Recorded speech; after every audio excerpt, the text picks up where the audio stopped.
Greetings, hi, and hello everyone. My name is Jason Petitfrère. I'm a speaker, I'm a podcaster, and my life's work is centered around allowing the world to meet the true you by helping you think, speak, and eventually live better than yesterday.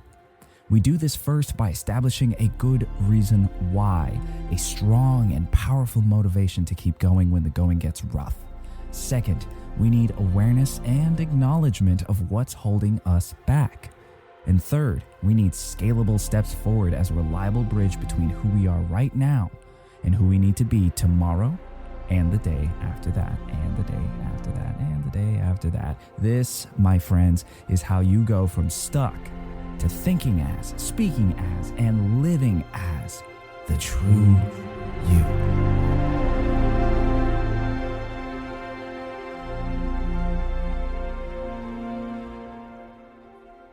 You know, sometimes I really do wonder what it is about my life that just attracts so much difficulty, or that invites so much challenge. Now, bear in mind, this is a feeling that often gets magnified the more I'm just in my own head or in my own emotions, to the point of thinking that I'm the only one going through stuff like this. But I realize with just a bit more, introspection, or actually technically the opposite of that, just a bit more of an external perspective, gives me context into the fact that other people deal with this kind of stuff too. Just what seems like endless struggle or endless suffering or trials or endless tumult. Like it's something that when it's your sole focus, it can be very demoralizing. And today, I just want to briefly, because I don't want to make this too long of an episode, just relate a little bit. When I think about the myriad of times that people have ever told me, oh, you're going to be great, or you have so much potential, you're going to be amazing, you're going to speak to the world. You're going to be a world changer, an atmosphere shifter, a life transformer. Just the craziest thing that people, well-meaning, have spoken over me or to me.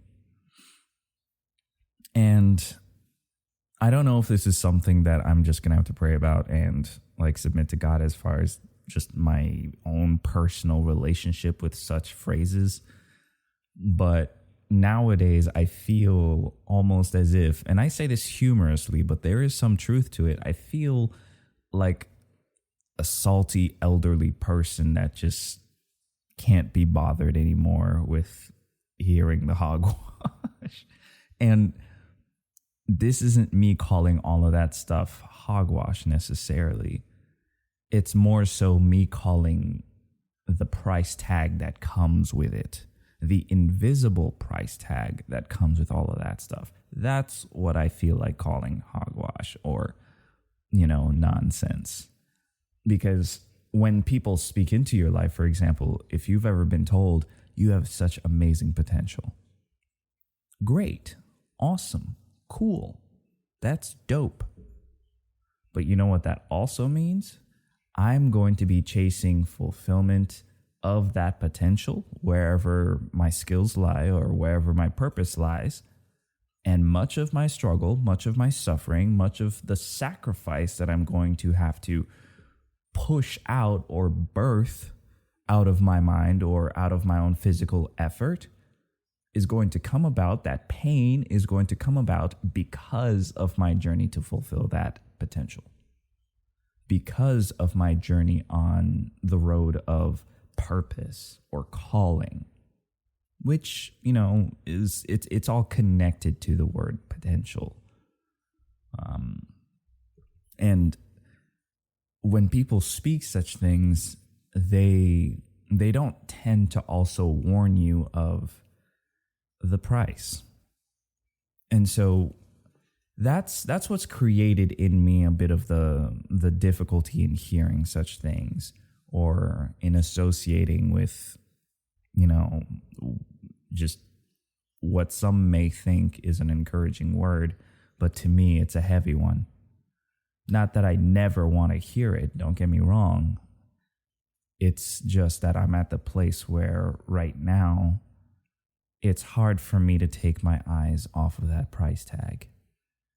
It's hard for me to not feel just a little jaded sometimes when I think about the difficulties I'm going through, and the fact that I'm aware enough to realize that I'm not going through them for myself. I'm not going through all of them because I deserve to, or because I caused those situations or those difficult scenarios.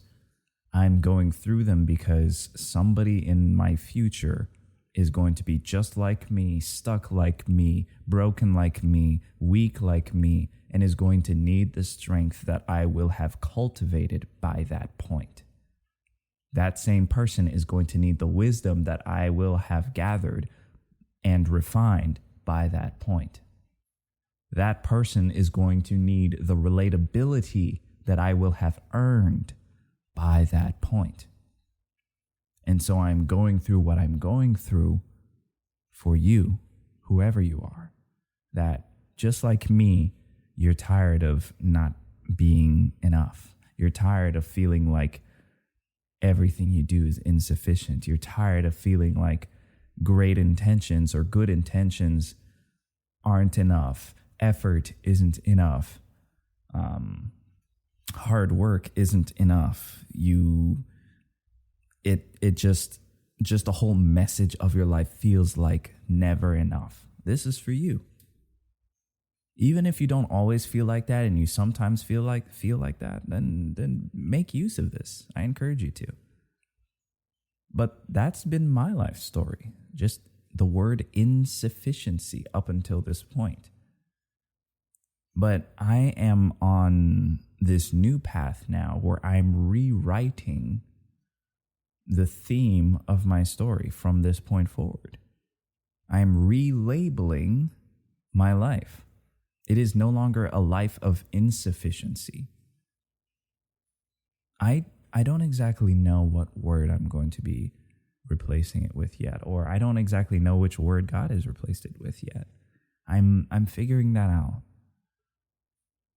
But as I figure it out, until I get my own word, I've decided to cling to the one who is more than enough. I've decided to cling to the one who satisfies all my needs, the one who provides for all my needs. Maybe not in the time that I want, or maybe not in the ways that I prefer. But I cannot sit here recording this and tell you that he has failed me. I can't. Literally everything that I've been through, ever, that has been resolved in a way that has made me better. Every single time. As long as I'm looking for it. But ultimately, not to get too sidetracked, I'm realizing more and more that this is my toiling upwards through the night. It's hard, it's painful, and even right now as I'm recording this, I kind of have a headache, and it's Thursday, and I know tomorrow, which is Friday, 7 o'clock, this needs to be up. And there's just no question in my mind anymore of whether or not I could post it or should. I just do, because it's who I am now. That is how I am measuring my success. Have I checked that box? That's how I'm measuring my success right now. Of course, as time goes on, I'm going to add on to that a bit more quality control, because I want to make sure that I improve in quality over time, not just quantity, but quality, depth, breadth, all that. But let me go back just for a moment. That toiling upwards through the night statement that I made, it's from a poem that my parents, specifically my mom, I believe. Mom, if you're listening right now, I absolutely love you. Thank you so much for not just the gift of my life and the care and nurturing that you've put into it, but also just the endless wisdom that you've bestowed upon me and the nigh infinite patience that you've exhibited throughout my knucklehead years. And yeah, my wayward moments. I just think to myself, well, before I get into any of that, man, I almost got emotional there for a second. But I'll get back to that. This poem that she would always recount to us just endlessly. Well, not endlessly, like that crazy, not every day, but any time that it was appropriate, any time that she wanted to encourage or inspire us to keep working hard, she would tell us this: heights of great men reached and kept, but were not attained by sudden flight. But they, while their companions slept, were toiling upwards through the night. Friends, I'm not reading this on a screen. I'm not reading this on my phone or on a piece of paper.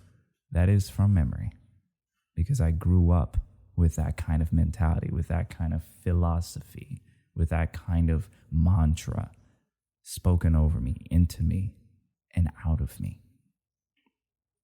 Heights of great men or women reached and kept. Meaning they didn't just get high and then fall immediately after. They're called great men and women because they reached and they kept. They've got staying power. They've got consistency. It's a part of who they are. It's their character. They reached and kept, but those heights were not attained by sudden flight. It wasn't an overnight thing. Even those quote unquote overnight sensations that you see on social media or whatever, the real ones, the manifestation or the unveiling happened in the span of a night. But the manifestation was taking place over years, days, weeks, months. It took time to build up the talent that you see that blew up with one video, that went viral, as it were. But they were not attained by sudden flight. But they, while their companions slept, or I can even say while their competitors slept, they were toiling upwards, working upwards, fasting upwards, dedicating themselves upwards, consistently improving upwards, studying upwards, growing upwards through the night. What sets you apart from your competition? Just like everyone else complaining about the president, or complaining about the economy, or complaining about religion, or complaining about their family, or complaining about past scars that are forever holding them in place. I'm not discounting those scars. I'm not discounting the pain. I'm not discounting any difficulty that the presidency or the economy or religion might, visit upon your life. But I am communicating with full confidence that those things cannot be blamed for where you are right now. They cannot be the sole responsibilities for where you have ended up. Have you been toiling upwards through the night? What's the standard that you hold yourself to? Don't talk to me about your friends. Don't talk to me about your spouse or your children or your parents. now's not the time for that. There is a time for that, but now's not it. Talk about it with your therapist. I encourage you and everyone to get therapy, go to counseling. It's done wonders for me.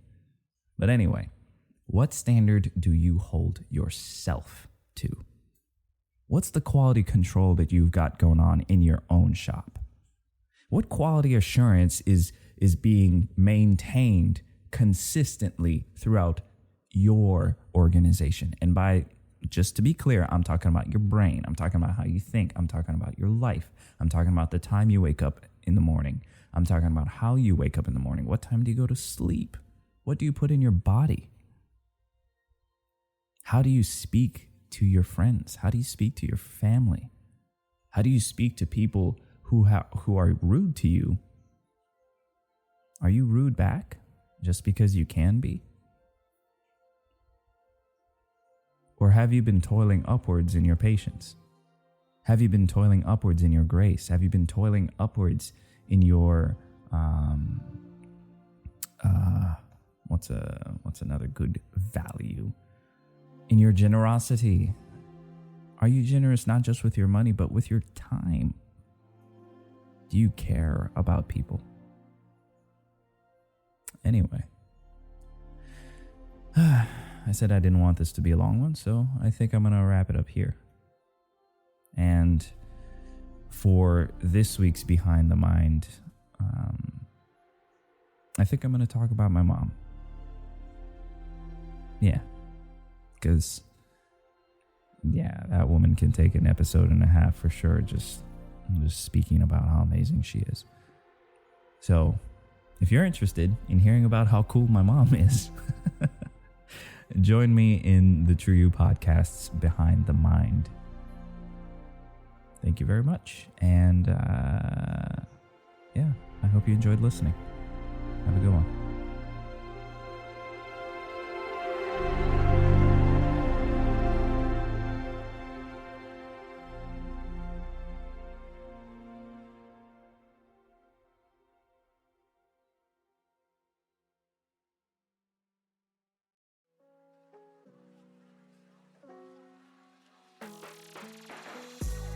Hi friends, Jason here. I want to thank you again for your time investment of listening till the end. It seriously means a lot, and I would further appreciate knowing what you think about the show through either the like button or your own comments and DMs about what impacted you the most in this particular episode or in any other. The point is, I don't want you to be shy about taking the step to communicate all that. Lastly, I invite you to stay connected to this life-giving community by following or subscribing on whichever platform you prefer to watch or listen. You'll also find more nuggets of gold sprinkled here and there by looking up @JasonPF_TRU-U on all socials. Again, that's JASONPF_TRU-U. Let's learn to think, speak, and live as our true selves together.